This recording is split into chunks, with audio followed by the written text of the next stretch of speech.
guys, Will here with W.T.F Car Reviews, and today we're going to be reviewing this all-new 2022 Chevy Traverse High Country. And before we start, I'd like to give a huge thanks to Mark and Laura here at Furman Chevy in Brandon, Florida for making this review possible.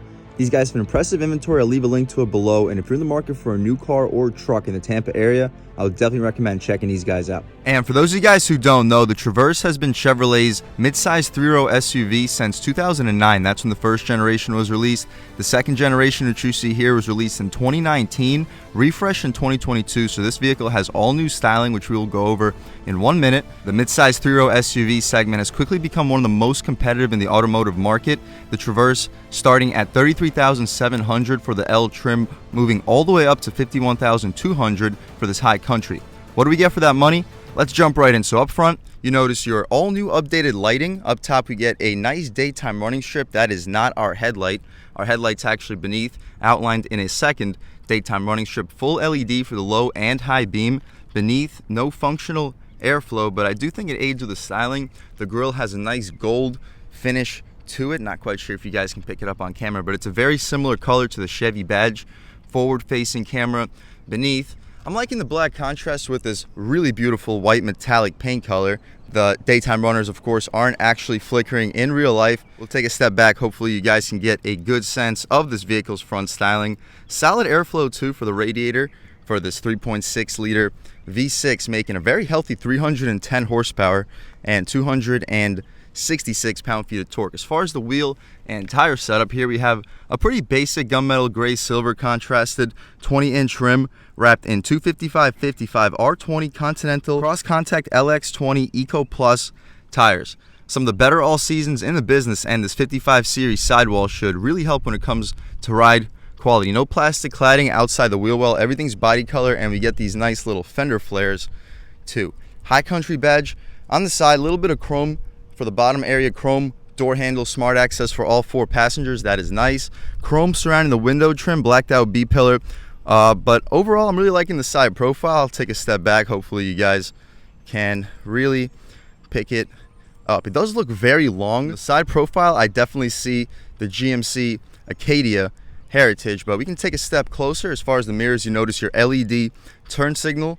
On the outside of it, additional blind spot camera too. The glass fills up the frame perfectly, and we get blind spot monitoring on the glass. As far as the window sticker, we get some pretty dark tints, so it's going to be pretty tough to see anything outside of my reflection. But of course, we get the 2022 Traverse High Country all-wheel drive. The exterior colors is beautiful, iridescent pearl tri-coat. Inside, we get the jet black / clove. We'll check that out in 1 second. 3.6 liter V6, variable valve timing, direct injection, and a 9-speed automatic transmission. Similar setup to what we would get from the new Nissan Pathfinder, but we'll see how this 2022 Traverse High Country competes. Standard features, you guys can pause, take a look at all of those. This vehicle is truly loaded. 8-inch touchscreen. We get the wireless charging, really premium Bose 10-speaker sound system. But again, pause, take a look at all these standard features. Heated and ventilated seats, power tilt and telescoping steering wheel, memory seats. We get auto climate control. Truly loaded vehicle. Dual Skyscape sunroof. It's not a true panoramic inside, but we do get dual sunroofs, which we'll check out. You'll see what I mean. As far as options or base price, after all these standard features, $53,400. Options include this $1,000 paint, $210 cargo package, $95 for the wheel locks, and credit for not having the heated seats out rear. And no park assist either, which will credit you an additional $50. Kind of odd that they only credit you $50. I feel like if the manufacturer would have given us those options, it would have cost more than $50 for the consumer, but we get a $50 credit for those two. $1,200 in total options. Total vehicle price $54,600. A $1,200 destination bumps us to right under $56,000. We'll check out all the features. This vehicle is truly loaded. We get the roof rails up top, tinted hatch area. The gas cap is a push to open with easy fill. 87 octane fuel is accepted. Out rear, same wheel and tire setup. And if you didn't notice, we get a 6-piece lug pattern too. Kind of odd for a mid-size SUV, but the Chevy Traverse gives us a 6-piece lug pattern. Only difference out rear is a smaller brake caliper, of course. No plastic cladding out rear. A little bit of plastic cladding for the diffuser area. Full LED taillights, turn signals, and reverse lights. Chevy badge in the center. A little bit of chrome connecting the two taillights. Shout out Furman Chevy here in Tampa, Florida for making this review possible. Out rear, I'm liking the spoiler with the third brake light. I wish the wiper would have been integrated better with the spoiler, kind of like how Hyundai and Kia are starting to do it. Traverse all-wheel drive badge in the corner, a little bit of chrome below the bumper, parking sensors, rectangular exhaust tips. But speaking of the exhaust tips, let's start this 3.6 liter V6 up and hear how she sounds.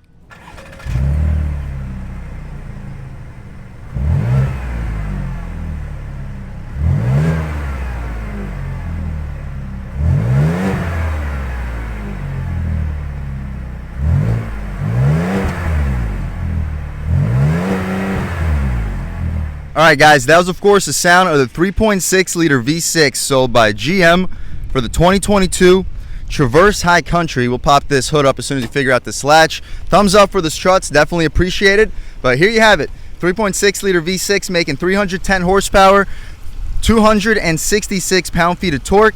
Made it to this 9-speed automatic transmission and all-wheel drive, enough to get this 4,300 pound SUV to 60 in 6.8 seconds. Very respectable time. Battery on the driver's side, not the best for weight balance, especially since this motor looks to be pretty well centered. Aluminum stick connecting your strut towers, which should function as a strut tower brace. I'm liking it overall. We can shut this hood right up, take one more step back, get a look at this front styling one last time. And as far as the interior on this High Country trim, let's check it out because this SUV is very luxurious. Up top though, hard plastic, good graining material. Kind of odd to see hard plastic for a High Country trim, but beneath all high quality materials we get this red contrast stitching and some suede Alcantara. Super soft for the armrest, nice storage. Auto one touch for just the driver. Also kind of odd, would be expected to get at least the 2 front passengers with auto one touch. The mirrors power folding, 4-way adjustable, 2-person memory seats, thumbs up for that. Nice aluminum door handle. The lower portion, all hard plastic, should be expected. 2 tiers of storage. You can adjust how high the tailgate opens up too. So if you're shorter, you can't touch the button to close the tailgate very easily. You can set it to 3/4 so it doesn't open quite as high up. The storage down here also impressive. As far as cups, you could probably fit a 12 ounce, but make sure the lid is super tightly closed because that's really sideways. Probably get a foot long right next to it though.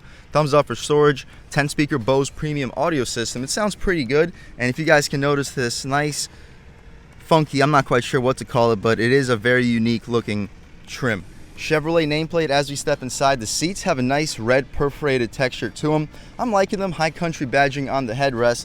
Pretty well bolstered, very comfortable seats. 2-way lumbar control. You can recline, drop, lift, and slide the seats as well. As far as the interior itself, let's take a step inside and check it out. We'll turn this air down by a couple so you guys can hear a little bit better. But first thing we notice is the steering wheel. GM has really been killing it with the steering wheels lately. It's pretty thick, nice 10-2 bolstering notch. 9-3 feels real nice in your hands.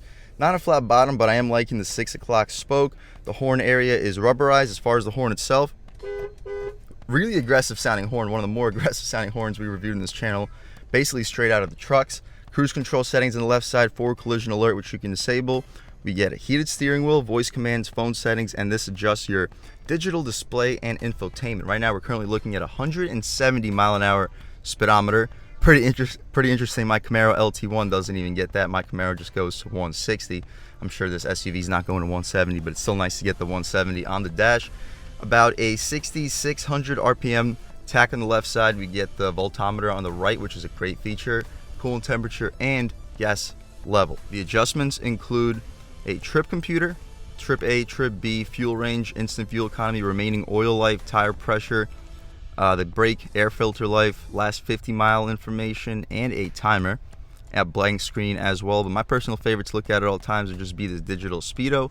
We'll see what happens when we go left and right. We have info, audio, nav, so you can see a nice heads up while the GPS is connected. Phone, messages, calling, and the overall settings as well. I'll just leave it at the digital Speedo. It's probably my favorite to look at all times. Unfortunately, no paddle shifters to manually shift this 9-speed auto transmission. However, I'm sure 99% of customers who buy this vehicle aren't going to be worried about that. Turn signal stock, super satisfying click. Right here for the headlight stock, also interesting. It says to turn it. However, it does not turn. It is a fixed stock. Auto headlamps on the right. No rain sensing wipers, which would be nice for a $55,000 High Country trim, but you can adjust the intermittent function on that stock. To the left of the steering wheel, we get our auto headlamps, which you can put in the automatic function, and interior brightness.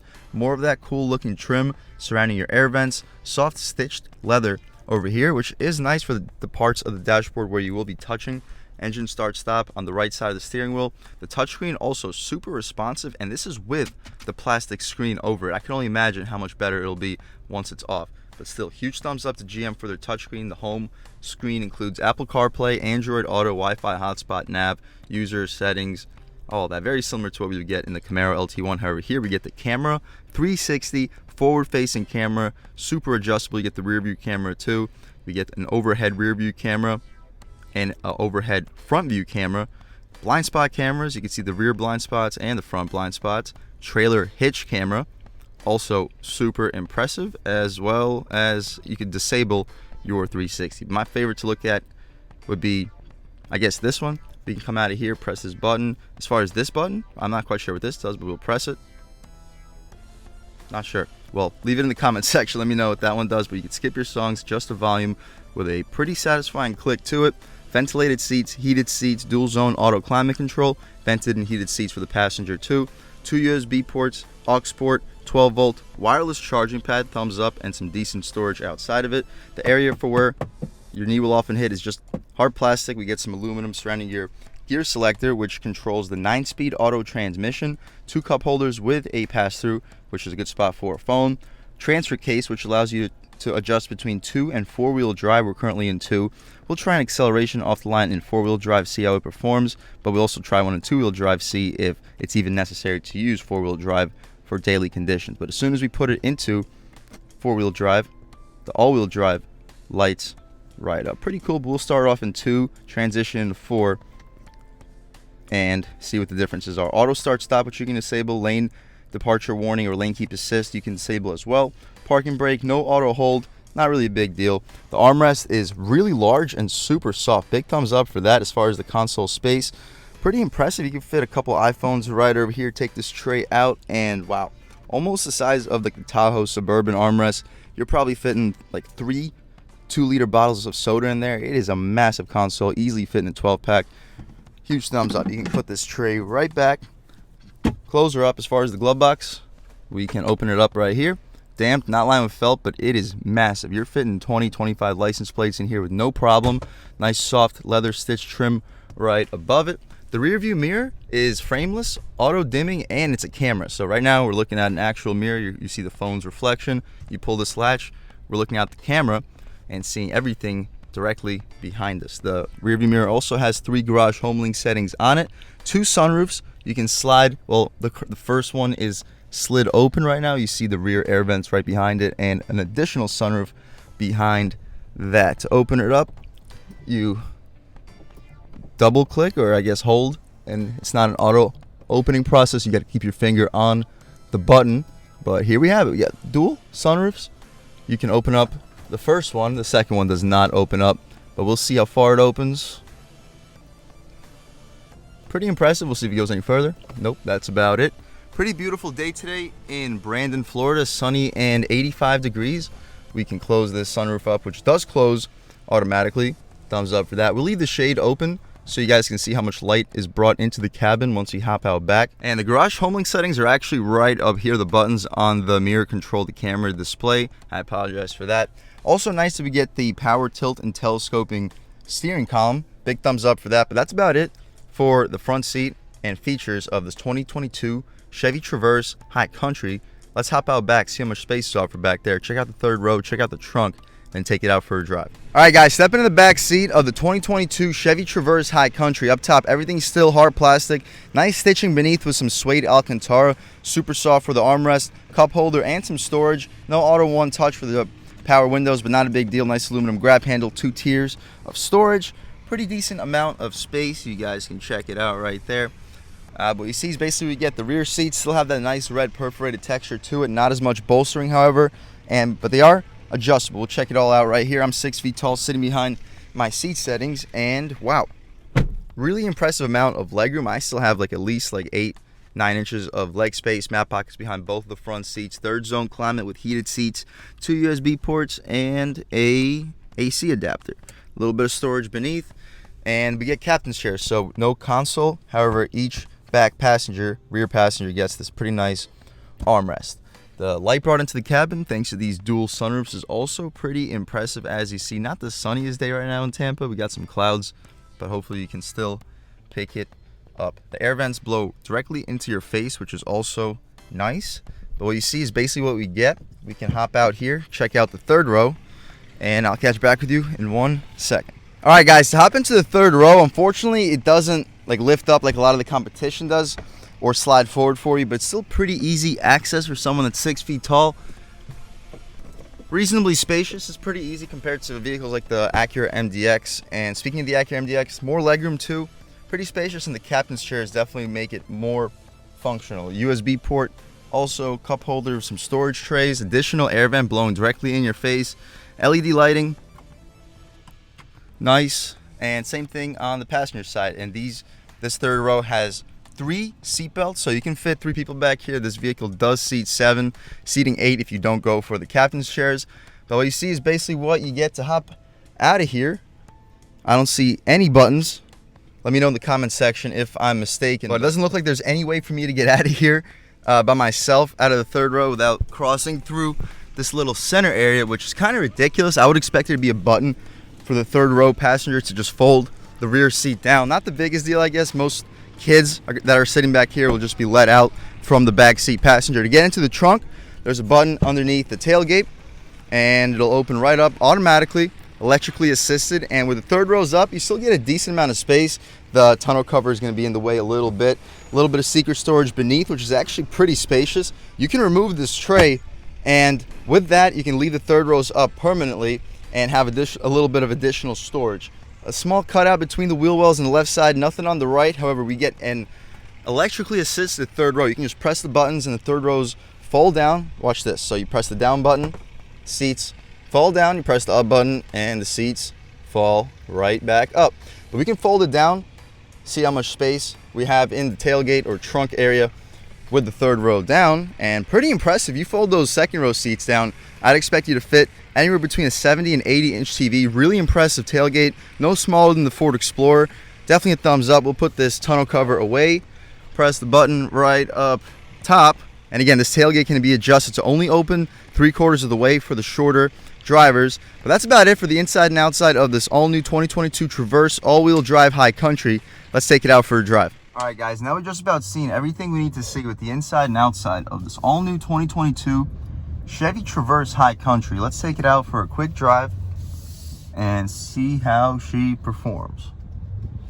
Instantly, I feel the steering is surprisingly on center, and it has a great weight to it. Pretty impressive. We'll take a step out left, and then we'll take a step out right onto the highway when we open her up a little bit more. But my first impressions are pretty impressive. Good feel to it. We'll make a right turn a little quicker than we should.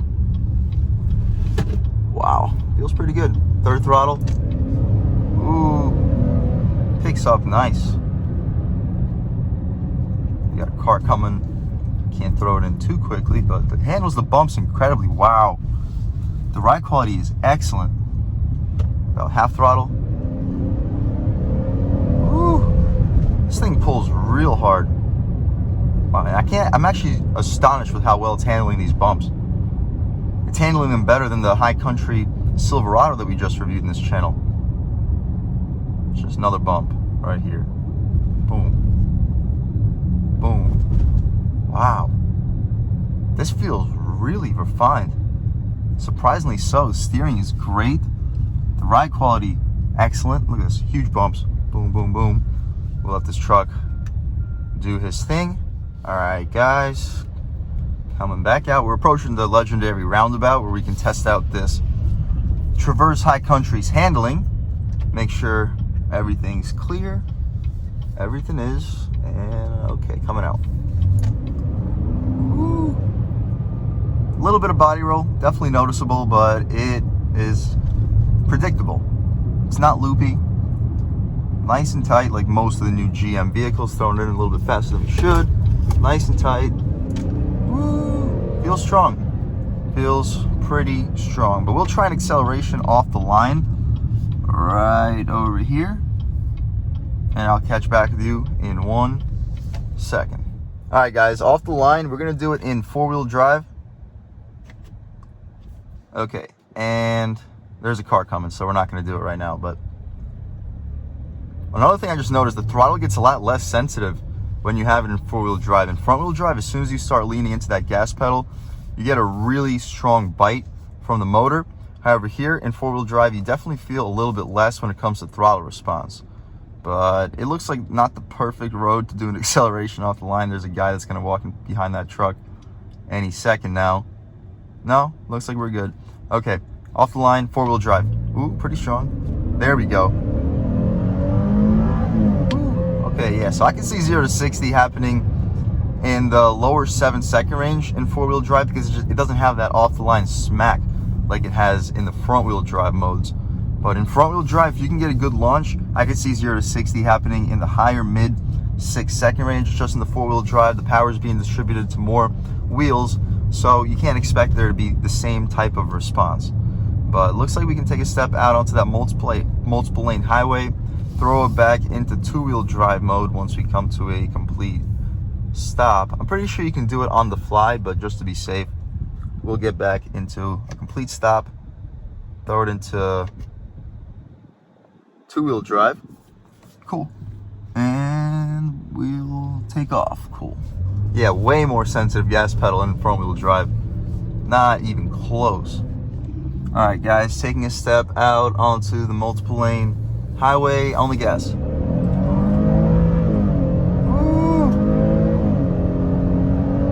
Yeah, we get to speed real quickly. This thing can move. At least in the front-wheel drive. The all-wheel drive noticeably slows this vehicle down. We got to get into the left lane, head back over to Furman Chevy in Tampa, Florida. And again, huge thanks to them for making this review possible. Really impressive SUV. If you're in the market for a 3-row SUV, a midsize 3-row SUV, I would definitely recommend checking this one out. If you're cross-shopping between vehicles like the Kia Telluride, Hyundai Palisade, Nissan Pathfinder, so on and so forth, Toyota Highlander, this car is a great competitor. It feels quick. It's not a slouch by any means. I mean, we get 170 miles an hour on the dash, but it's also pretty luxurious. I wasn't expecting to be this impressed with this SUV because of the hard plastic for the door panel and dashboard, no auto one touch. We are missing a couple expected features, but we're also loaded with features that are relatively unexpected, such as a power tilt and telescoping steering wheel, wireless Apple CarPlay, Android Auto, transfer case where you can adjust between 2- and 4-wheel drive, and one more acceleration. Nice. It feels strong, guys. I'll definitely recommend checking this one out if you're in the market for a mid-size 3-row SUV. Other than that, though, again, huge thanks to Furman Chevy in Tampa, Florida. If you're in the market for a new car or truck, I'll definitely recommend checking these guys out. And as for Marcus, and huge thanks to all you guys for watching. I had a great time making this video. As I mentioned, I wasn't expecting to be this impressed with this SUV. It's surprisingly impressive. I would definitely recommend checking it out. If you're new to this channel, please subscribe. If you've already subscribed, thank you so much. You guys know I have endless gratitude for all the subscribers. You know, the channel's just not possible without you guys. And I really have a huge appreciation for each and every one of you for your constant support. But again, if you haven't subscribed yet, please subscribe. Leave a like too. It really helps me out with the YouTube algorithm. That's how these videos get promoted to new people. Leave a comment. Let me know what you like. Let me know what you don't like. Leave a comment. Let me know if there's any specific cars or trucks you'd like to see reviewed in this channel too. Let me know what the trim levels are, and I'll definitely try to get those videos for you as soon as possible. But other than that, again, thank you guys so much for watching, and I hope all of you have a great day.